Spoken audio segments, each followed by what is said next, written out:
Vamos para o nossa terceira aula, terceiro bloco, estudando consignação em pagamento. Tem um detalhe que eu esqueci de comentar com vocês, que é importante, é muito cobrado nas provas da OAB e em concurso público.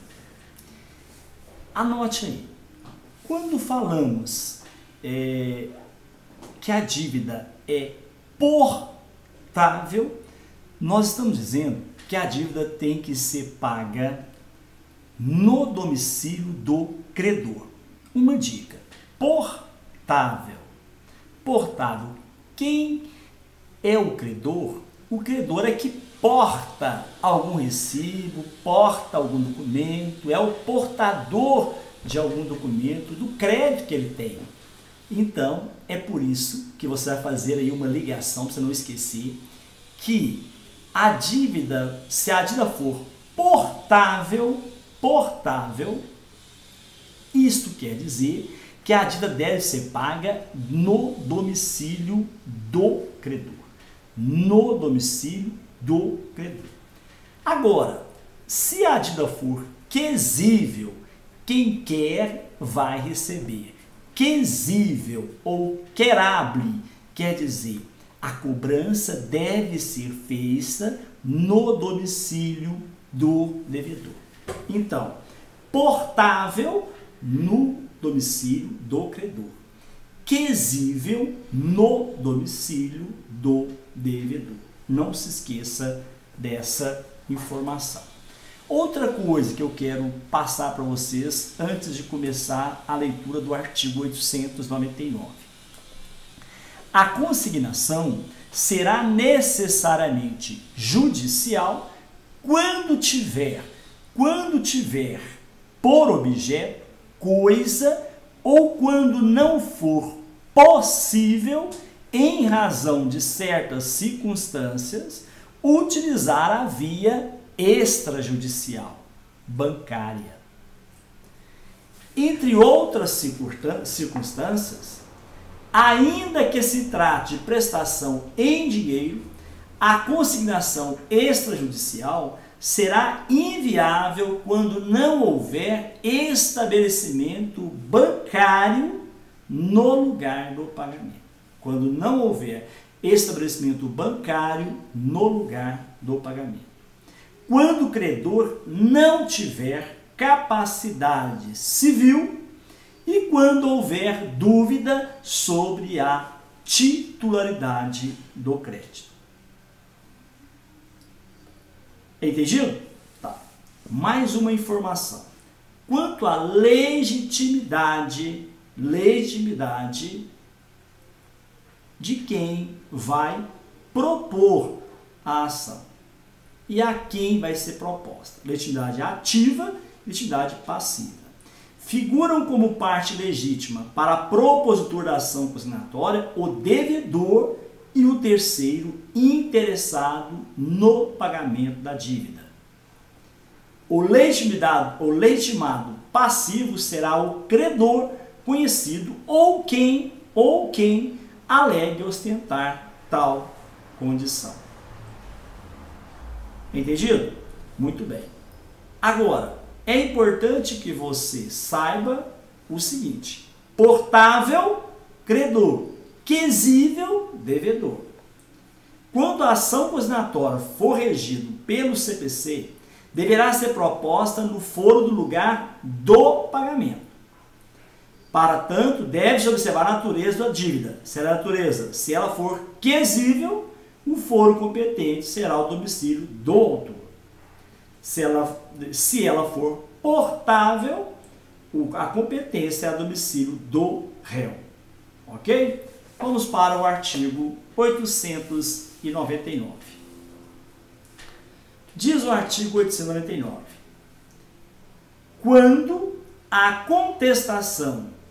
contestação, o réu alegar que o depósito não é integral, José me deve 2.000, depositou só R$500, é lícito ao autor completá-lo dentro em 10 dias, salvo se corresponder à prestação cujo inadimplemento acarrete a rescisão do contrato.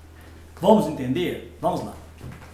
Então, quando na contestação o réu alegar que o depósito não é integral, que o autor não depositou o valor correto, o valor total, é lícito ao autor completá-lo. Depositou só 500, ele pode voltar a depositar mais 1.500. Dentro em 10 dias. Ele tem 10 dias para completar o valor faltante. Salvo, olha aí a exceção, salvo se corresponder à prestação. Salvo se o valor corresponder à prestação, cujo inadimplemento acarrete a rescisão do contrato. O que acontece? O valor corresponde à prestação, e o inadimplemento desse débito acarrete a rescisão do contrato. Parágrafo 1º. Alegada a insuficiência do depósito, poderá o réu levantar desde logo a quantia ou a coisa depositada, com a consequente liberação parcial do autor, prosseguindo o processo quanto à parcela controvertida. Preste bem atenção. Há controvérsias. Na verdade, o autor aceita um certo valor, mas há controvérsia quanto ao outro. Porque há parcelas, como diz aqui o dispositivo, alegada a insuficiência de valor. Eu aleguei que ele devia 2.000 e pagou só 500, falta 1.500. Poderá o réu levantar, desde logo, a quantia ou a coisa depositada, com a consequente liberação parcial do autor. Pessoal, eu vou depositar os 1.500, mas eu vou liberar só mais 500, porque 1.000 é controverso. Prosseguindo o processo quanto à parcela controvertida. Os 1.000 está depositado, mas ele não vai poder retirar, porque há uma controvérsia quanto a esse valor. Há uma dúvida quanto a esse valor. A sentença que concluir pela insuficiência do depósito determinará sempre que possível o montante devido.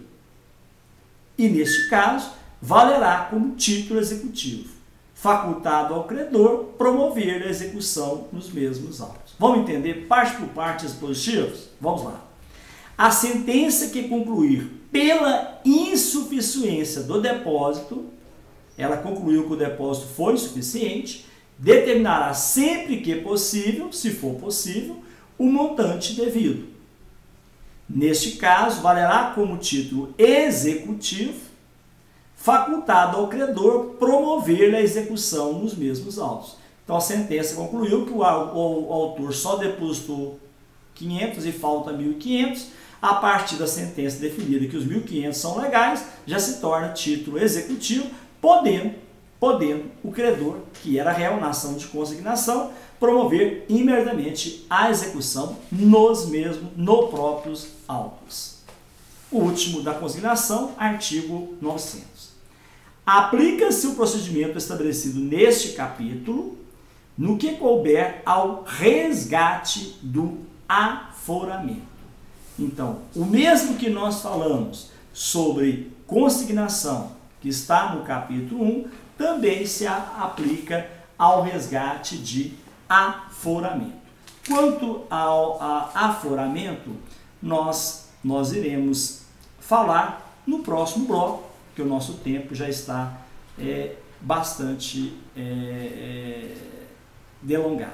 Um grande abraço, até o próximo encontro, se Deus quiser.